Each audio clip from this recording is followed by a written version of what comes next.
Hello and welcome to a new episode of It's Our House podcast with me, Chris, and normally I would be with my co-host Carl, but unfortunately he couldn't join us today, had some news to attend to, so going it alone, although I'm not alone because I have a fantastic guest with us today. Really excited. We've got a former TNA, WCW, WWF superstar, pivotal member of the Attitude Era, the Monday Night Wars, but since then, moved into a very different career path with motivational speaking. Everybody welcome. You may know him as Johnny B. Bad. We know him as Marc Mero. Welcome to the show, Marc. Chris, how are you? Thanks for having me on today. No, thank you. Honestly, thank you. It's a pleasure. I know you don't really do interviews and podcasts very often, so we're incredibly privileged to have you join us today. Well, I look forward to this interview. And now you guys are over in the UK, correct? Yes, we are, yes. Oh, wow. It's across the pond. Man, I tell you, some of my favorite times was going over to the UK because you guys are crazy wrestling fans over there, man. It's just, it seemed like we were always sold out and it was just incredible. The fans would follow the buses to the next town and it was amazing. I think it's because it feels like a big event when we get WWF or WWE because we don't get it very often. We're not used to it, so it's a big deal when it does happen. So yeah, as I said, thank you so much for joining us. We'll get right into it. Normally we start off by talking to our guests about wrestling straight away, but I'm really interested to hear about sort of your last 18 months, because obviously you've moved into motivational speaking since you hung up your boots. But obviously the last 18 months has been very hard for everybody. How has COVID impacted you professionally and personally? Has it made your current work hard to adapt to? Chris, I often share this whether I'm speaking at a school or corporation. In life, it's not so much about our circumstance or situation, it's how we respond to it. Yeah. And much of the time, much of my life, I've had adverse reflecting on bad situations in my life. And I've just learned to take it with a different attitude now. And, the COVID's been bad for everybody, some worse than others. Unfortunately, we were averaging 230 events a year around the world speaking for the last 14 years until COVID hit. And it was March 12th. I'll never forget it because I was doing a presentation in Atlanta, Georgia for the police department. And I remember at that time we were hearing, stories about this COVID-19 coming and people getting sick and so on. And I remember my director of operations calling me and say, Mark, we just had 6 cancellations today. And it just like it just happened so fast. Everything was canceled for the rest of the year. And, gosh, we fought so hard to try to keep the company going.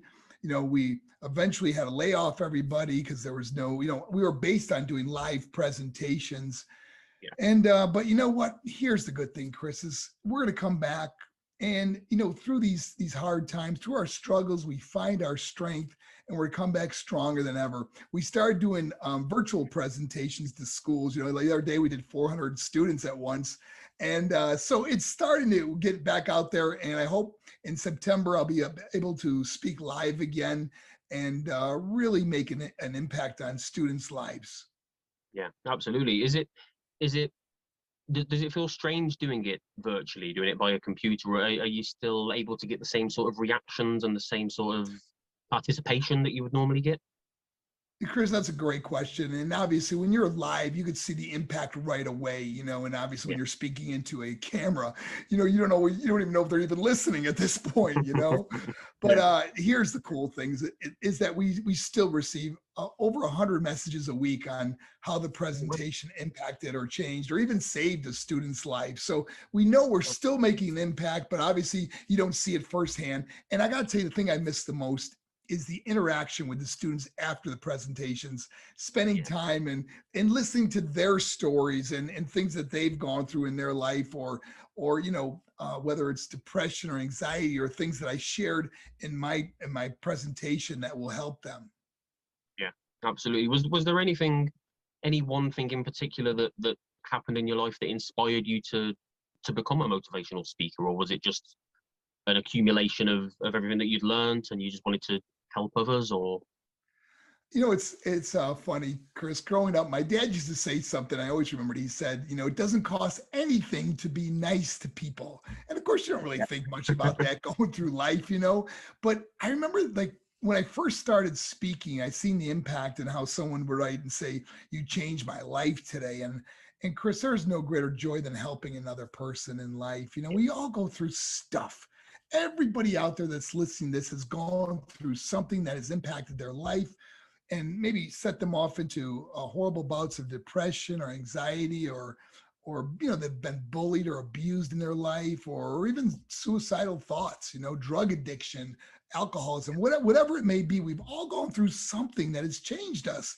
But the joy I found in my life that I never really thought about or knew to this extent is the joy I get from helping someone else. I mean, wrestling, you get to go out there and entertain people, and you hear the roar of the crowd, but I never felt this, I don't know if you want to call it a calling in my life, this impact I was able to have by sharing my story. Like, we all think, who wants to listen to my story, but you never know what something that you've gone through that someone else would benefit from. And then we say, man, if I didn't go through that, I could have never helped this person go through with what they're going through right now.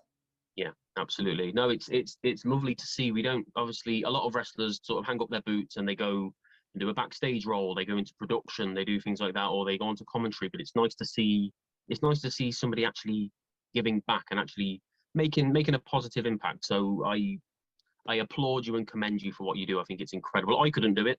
I try and be positive, but I don't think I could inspire other people to be positive. But speaking of positive and positivity, I want to move on to wrestling. Obviously, we're a wrestling podcast, so we know that you spent a lot of time with Dusty Rhodes, an incredibly positive man on screen. I think we all have that image of him in our heads, of him being bubbly, energetic, friendly, and helpful. And we know he did so much for the guys down in NXT over the years before he sadly passed away. How I know that he was involved with helping you to evolve the Johnny B. Bad character, but just how hands-on was he? Was he instrumental in bringing that character to life? Did you ever have much input from Vince McMahon, or was it more just you and Dusty? Johnny B. Bad was Dusty Rhodes' creation. I mean, when he told me he had this character, this gimmick for me, as I was just Marc Mero back then, trying to break into the business. And when he saw me, he said, "I think I got this gimmick, and I want you to." And he shared with me, and he said to me, "Did anybody ever tell you you look like Little Richard?" Now, I thought he meant a wrestler named Little Richard, which I'd never heard of. So I said, "I never heard of Little Richard." He goes, "You never heard of Little Richard?" And he starts singing like, Little Richard songs, like, "Oh, the singer Little Richard." I said, "Yeah, I've never heard that before." And he goes, "Oh, I think I got a gimmick for you." And the next thing I realized was he had this Johnny B. Bad character in mind. And I got to tell you, Chris, it was probably the most fun I ever had in the business when I look back on my career, as the laughter, the joy we had, because here he is teaching this kid from New York to be this flamboyant personality from Macon, Georgia, with this outrageous character. And so he would show me how to walk and talk like what he saw I should do. And I'll never forget when the first time he wanted me to walk up to the microphone, and he says, "You walk up to the microphone and say, 'I'm so pretty, I should have been born a little girl,' like that." And I'd walk up and go, "Well, I'm so pretty." He goes, "Oh, no. And he kept doing it over and over. And I gotta tell you, Chris, we got laughing so hard. We couldn't finish the promo what he was trying to teach me, because we were just busting out laughing at this outrageous character. "I'm a bad man. I'm so outrageous. It's contagious. I love to rock and roll. I strut and stroll. And UK, I'm going to drive you out of control." And that's what Dusty Rhodes would work with me on. And the greatest times, though, Chris. I mean, even when I think about it, I get this joy that just overwhelms me sometimes when I think about how blessed I was to work with the American Dream, because he made my American dream become a reality. Yeah, absolutely. I think we were all devastated, even just as fans, just watching him on the TV, because he just always came across as such a good person. And you hear so much bad about wrestlers and their personal lives and what they're like backstage. I think that's life in general. You hear more about the bad than you do about the good, and Dusty seemed like he just really cared about people. Have you ever spent much time with his son, with Cody? Did you spend much time with Dustin? What were they like together? Was Well, there Cody was so much younger with us than us at that time. I mean, he was still in school, wrestling, amateur wrestling. He did really well at it. Mm. But I never even I might have met Cody backstage coming to an event or something, but he was much younger than us at that time. But obviously Dustin, I got to wrestle Dustin many times, whether it was in WCW or WWE. And Dustin and I were good friends. I mean, he's a great guy. I mean, I really enjoyed. He was a funny guy, and he would do anything in that ring. Like, we had little different styles and stuff, but he would try anything. The first time I ever did the move called the Wild Thing, which is the shooting star press, I was the first one to bring it to WWE, and it was at SummerSlam. Now, I've never done it before. I've never done it on a person. I've done it off like a diving board into water, but I never did it on a person. And I remember going over the match at SummerSlam. I got this crazy idea to do the Wild Thing. So I took Dustin aside. I said, "Hey, Dustin, this is an idea I had." And he goes, "So this is way before the event started. It was during the day, maybe 1:00. The event wasn't until 7:30, 8:00 at night or whatever." Yeah. And he said, "Let's go to the ring and let me just show me what you mean." I go, "So here's what I'm going to do. I'm going to throw you in the corner. You bounce out. I'm going to pick up my shoulders and Samoan drop you in the corner. I'm going to climb the top rope, and I'm going to do this reverse flip on you. I'm going to open up and land on my hands and my knees, so we'll hit chest to chest." He looked at me like I was crazy. He's going, "What?" I mean, because obviously, if you over rotate, your knees could hit their chest and it just shatter your rib cage. It's a really dangerous move to land on someone at that trajectory, turning like that. Yeah. And he agreed to do it. Now, I've never done it before. And I remember that when the spot came up live pay-per-view, there's all those fans at it was in Indianapolis, Indiana, packed house. And I remember climbing to the top rope, and I'm going, "Oh my gosh, there's no turning back at this point," So I go up to the top rope and I just crank out this move and landed perfectly. Didn't hurt him, didn't hurt me, so it worked out perfect. And I couldn't thank him enough, because then once Vince saw that I would do that move, he goes, "Oh, that's going to be your finishing move." The bad thing about it is now you're doing it every night, like at house shows, and landing on your knees every single time, because you don't want to hurt the guy that you're landing at. So you're landing on your hands and knees, and your knees take so much trauma, with that trajectory and turning, landing on the mat like that. Yeah, absolutely. I think Dustin is another one of those guys. I think he's obviously got that from his dad, from Dusty, because we've seen him doing it in AEW now, haven't we, over the last couple of years. He's still competing at a really high level, higher than I think anybody expected him to be in his 50s. And he's giving back to the industry just as much as Dusty did with NXT, and it's so good to see. Right, let's go back a little bit.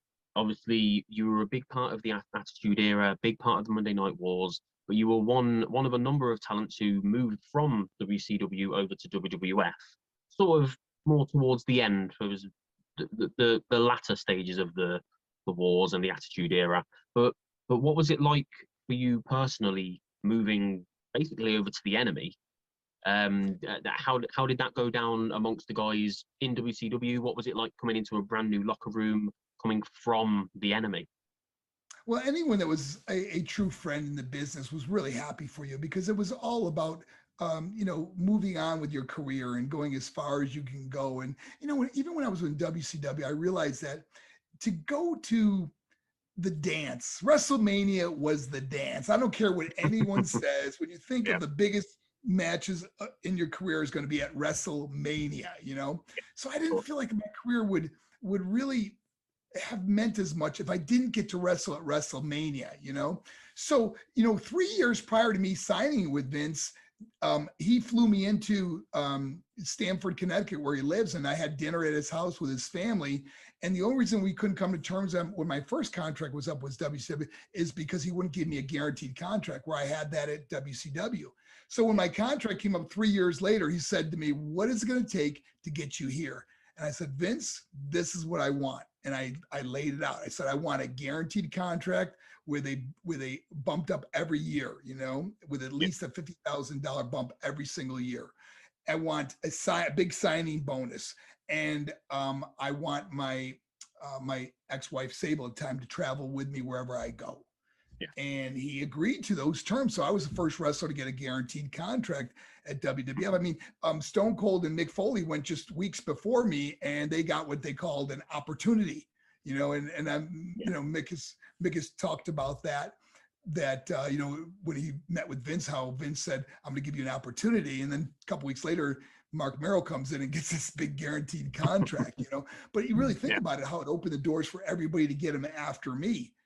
So it was a blessing in disguise that maybe people that looked at it at the time like were upset about it, but you look at it now, it's like everybody's getting guaranteed contracts now, or most people are anyways. So anyways, he gave me those things I wanted, and then I got to go, obviously to WrestleMania, and I got to do all the things I wanted to do, and I finished my career pretty much there. I went to TNA for a little while after that, and XWF with Hulk Hogan. But then shortly retired, and my last match was 2006. So you mentioned that it might have upset some people. Did you ever see any of that backstage? Did you get any heat when you first came in? Did it rub anybody up the wrong way? No one ever came personally up to me and said, I can't believe that you got this or you're upset. But there was you could tell there was a lot of animosity towards it, and the people were upset with Vince too, because he gave out, he opened that door. They never wanted to do what WCW was doing. They always, because it was, people really wanted to go to the WWF, but since I got that guaranteed contract, it really opened the doors for everyone to get it. And, and then I signed another 3-year deal after that. After my first 3-year deal was up, I signed another 3-year deal. And walked away with guaranteed money on the line. I just walked away. I had enough of wrestling at that time, and moved on in my life. Yeah, absolutely. I remember you. Obviously, I know WrestleMania. The opportunity to go to WrestleMania was a big reason for wanting to leave WCW. But there was also, am I right in thinking that you weren't happy with the angles that you were in towards the end of your time in WCW, Kimberly Page and with Diamond Dallas Page? And then obviously it's great to straighten out any type of rumors. I mean, people are going to say a lot of things, but when they put me with Kimberly, I didn't really need a manager, so to speak. I mean, they took Teddy Long away from me, which was a great mix, Teddy and I, at the beginning. And when they took me away and they put me with Kimberly, I just didn't feel it was a great mix. But the reason why that upset me, when I say not upset me, I just went and had a meeting about it. Just asked Eric. See, at the time, my daughter was, I think she was like 8 years old, and maybe even younger. And she'd see me on TV with another girl, and she would think that mom and dad are getting divorced. It would really affect her, So not like threatening or anything like that. I just went and asked, can we not have me be with? Johnny B. was so over with the confetti gun, the frisbee, and all the crazy, outrageous stuff that I didn't need another piece or manager with me, Although Kimberly was great, don't get me wrong, she's a wonderful person, and we're friends to this day. But I just asked that they didn't do that. Then it became this whole thing about about God and stuff, and it was really more about my daughter. Just was really upset, and it affected her, man. She really thought Daddy was leaving Mommy because he's with a different girl and stuff. But it's just a little kid at the time, so it was. I just asked for her to change it, and everything was made a big deal out of it. And at that same time, my contract was coming up, so I just and you know what. We were almost worked out where I would have stayed at WCW if Vince did not give me that guaranteed contract and a big signing bonus to go over there. It really helped out. Financially, it was an amazing deal. Absolutely. No, and who would ever think, that my wife, which was Rena, who became Sable, at that time would become a big star. Also, also at WCW, bigger star than I was even. Well. Speaking of Sable, obviously she was a massive part of that era and that time period. Big part of my childhood growing up, and I'm sure you won't mind me saying, obviously, as a young boy, I enjoyed seeing Sable on the TV. I think a lot of young boys and teenage boys were the same. Um, how did you feel personally, if you don't mind saying, how did you feel about her doing the work for Playboy? Because she went to Playboy a few times. Obviously, I know WWE must have had some sort of deal with Playboy because a few of the girls went over there over the coming years. Sable sort of really kick-started that, I would say. How, as her husband working there with her, how did you feel? Were you okay with her doing Playboy, or was it very much a At the Vince time, thing? Or at the time, it was a discussion that her and I had that we decided to do that. It was oh, right, okay, a horrible decision. You look back on life, you say, "Oh my gosh, what was I thinking?" yeah, all the But time, all the time. what's done is done. You move on. You make mistakes in lives, and hopefully those mistakes become learning experiences. And it was not a good decision to make for our life, our marriage, our family, and everything else. And next thing you know, we're at the Playboy parties all the time with Hugh Hefner. Yeah, We eventually got a apartment not in Studio City, right in Hollywood, and it was just not a good time in our lives. no, But anyways, Kirsten, the thing was, I don't want to sound like I'm bitter at all because I'm not. All the paths I took in life, good and bad, they led me to where I am today. yeah, yeah, And I couldn't be more content or happier in my life. I mean, obviously, when you talk about these things, you rehash memories and things you went through at that time. But all those different paths I took, making mistakes and thank God they became learning experiences in my life. And I feel like I'm a better yeah, person because of those decisions and choices I made back then yeah. that I've learned from and grown from and can only maybe help or steer other people in the right direction. Yeah. Well, like you say, it's not about the mistakes you make. It's how you get back up from them. It's how you get back up when you're knocked down. Amen. I think a lot more people should learn from that. I know that I don't. I like to dwell on the past and the bad things that have happened. Um, what was Hugh Hefner like? I didn't even think of this until you just mentioned his name. What was Hugh like? Did you meet him? Oh, absolutely. Yes. Many times. We went to the Midsummer Night Dreams party. We went to, I think it was a movie night. We went to the Halloween parties. We were at a lot of functions for him. I mean, her magazine, I think at the time was the fastest selling in Playboy history. So it was a big deal for Playboy and they treated her really well. And obviously they treated me real well because I was married to her. So it was, it was like, you go out there and they just treat you great. Yeah, yeah. I think he's very much the Vince McMahon of of Playboy. You sort of picture them two hanging out together, and it would be crazy. Right. So this is a little bit of a touchy subject, I think, but it's something that I'm personally really keen to know about.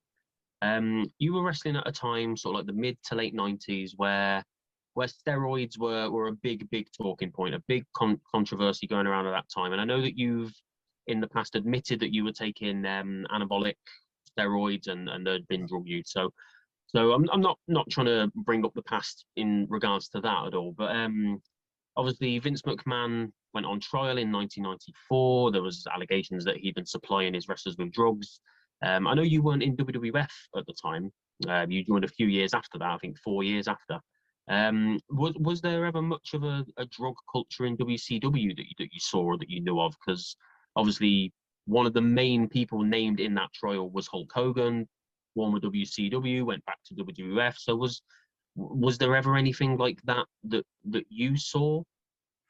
Drugs were never like open the locker room or something like that. It's very, you Right. had your certain friends that you talked to about certain things, and I really can only speak about what I was able to do and what I did.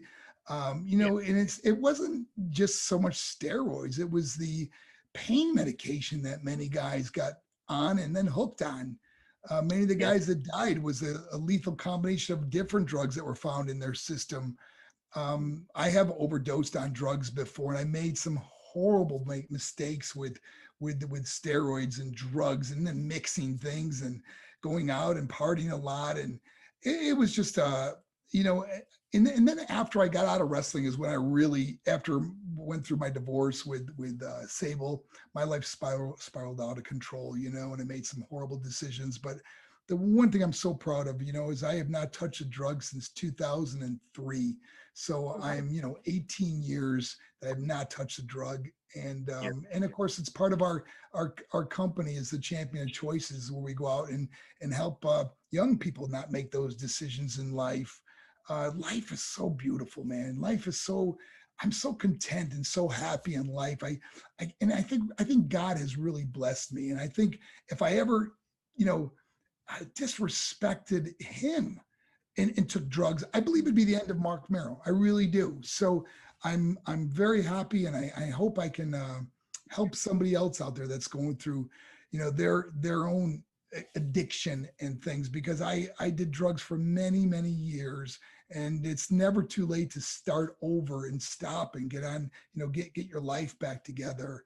I really didn't think I'd be able to, but man, I tell you something, once I just made that decision that I just wanted to live. I wanted to make a difference. I didn't want my death being from drugs. You know, I didn't want people to go, oh, Marc Mero died of drugs, you know. What a terrible legacy to leave.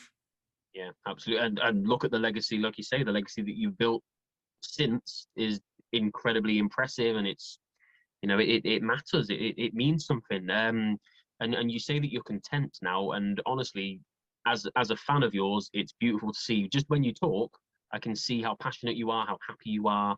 You just seem to have sort of found peace, and it's lovely to see. Let's make things a bit a bit brighter. Let's move away from all the dark side of things. I know obviously you had a long career. You wrestled for a few different promotions.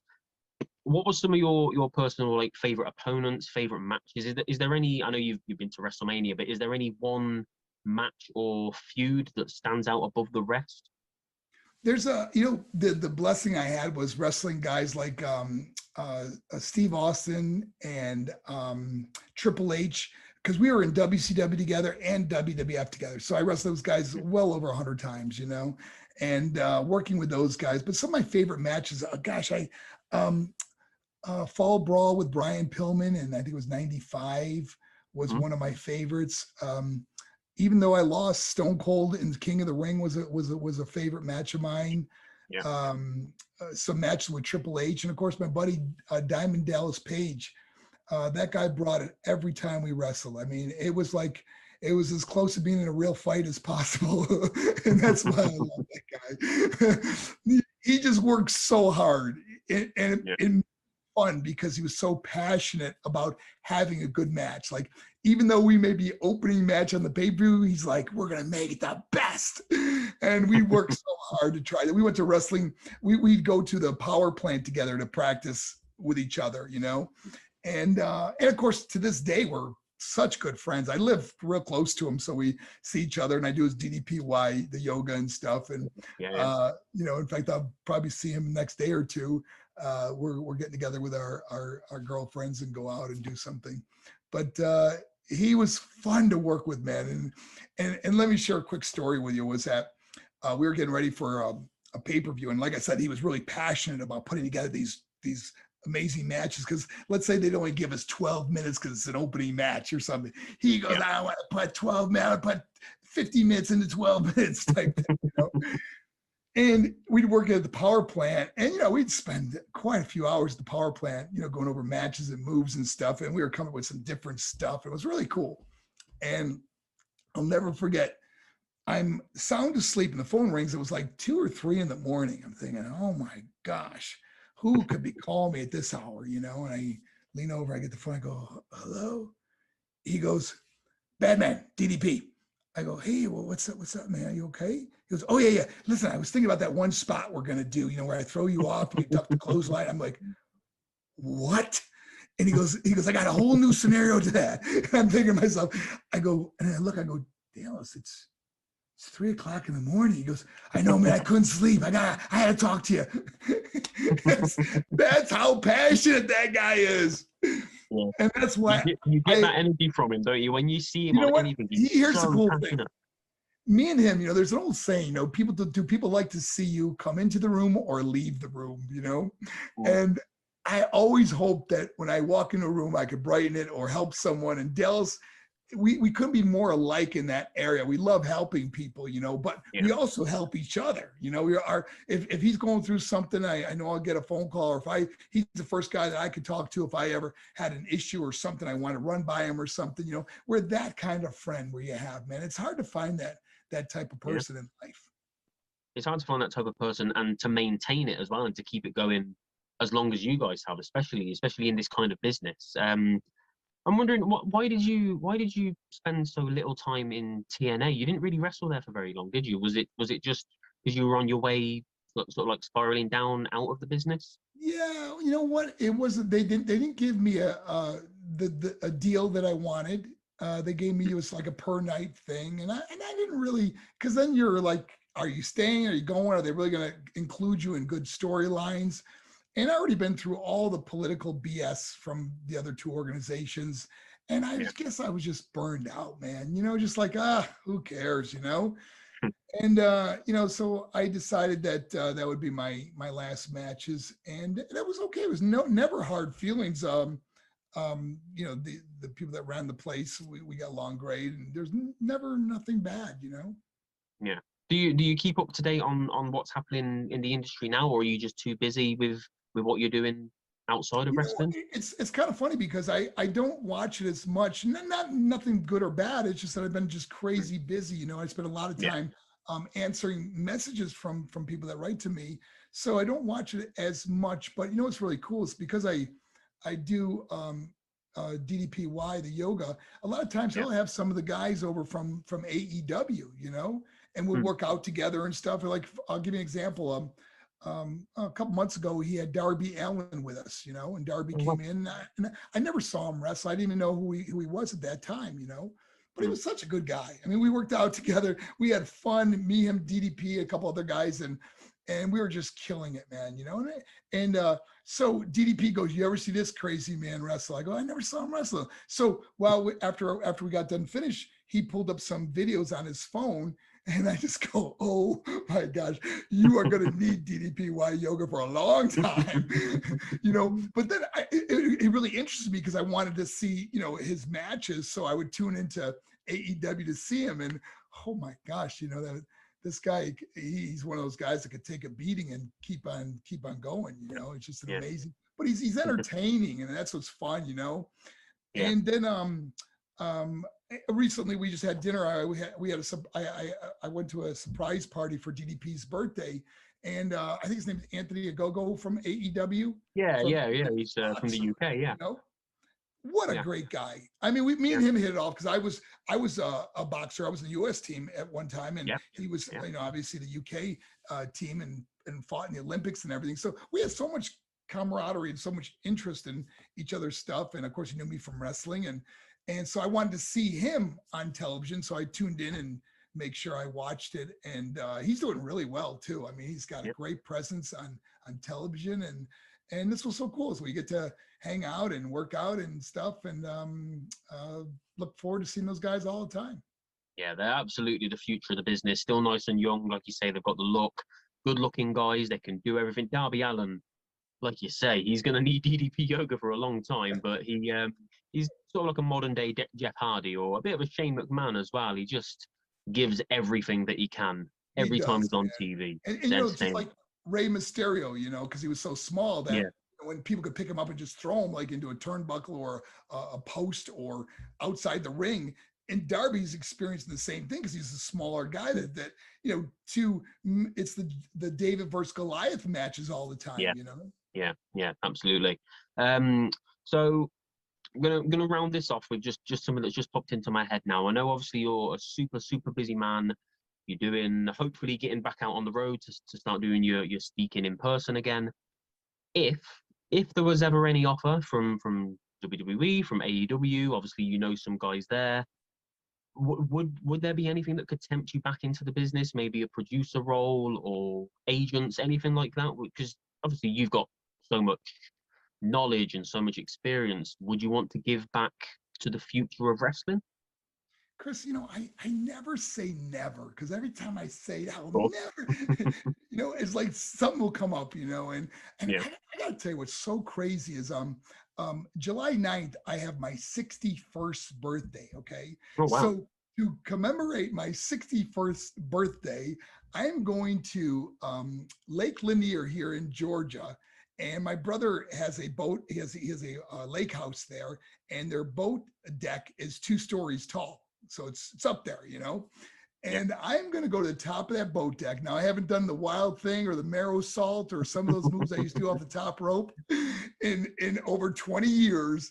And for my birthday, I'm going to nail them off that deck. Okay. But because I feel great.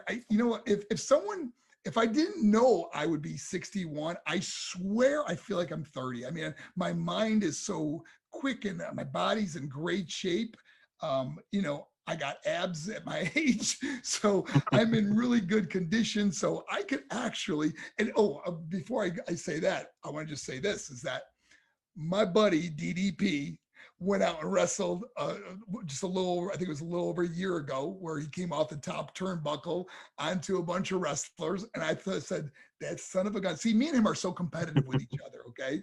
So when I Yeah. saw that, I said, geez, I'm probably not done yet. So, because I would do something crazy like that. But If you we'll if you see do if the there's an wild thing, opportunity that presents itself. I certainly would look at it. yeah, With open eyes, and who knows, man. I'm like I yeah, said, man. I just really I hit the ground running every day. I get up at 5:30 in the morning. I hit the ground running, man. I'm just like excited about every day having stuff to do.